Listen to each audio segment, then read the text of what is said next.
Olá, eu sou Luciana Barbosa, sou auditora federal da Controladoria Geral da União e hoje nós vamos falar um pouco a respeito dos princípios aplicáveis, dos princípios constitucionais aplicáveis ao direito administrativo disciplinar. Os princípios jurídicos, como o próprio nome sugere, eles constituem a base de todo o sistema normativo e de sua adequada interpretação. Os princípios previstos no artigo 37 da Constituição Federal são o princípio da legalidade, da impessoalidade, princípio da moralidade, princípio da publicidade e da eficiência.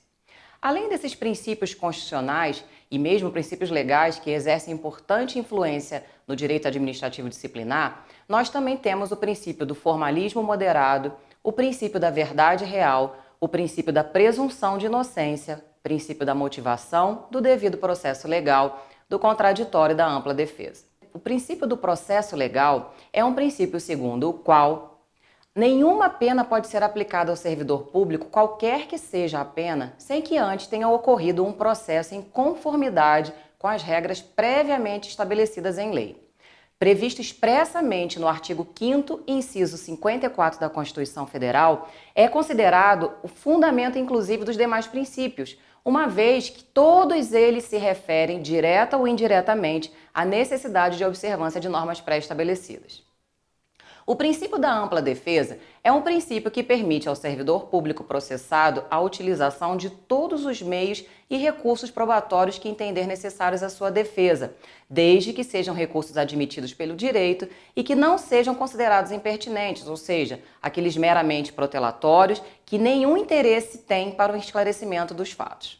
Ele é um princípio que se encontra expressamente previsto no artigo 5º, inciso 55 da Constituição Federal e também nos artigos 143 e 153 da Lei 8.112 e artigo 2º da Lei 9784 de 99.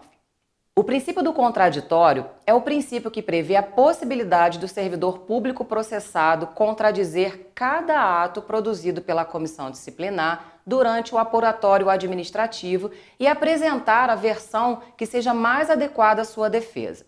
É um princípio que também se encontra expressamente previsto no artigo 5º, inciso 55 da Constituição Federal e no artigo 153 da Lei 8.112 e artigo 2º da Lei 9784.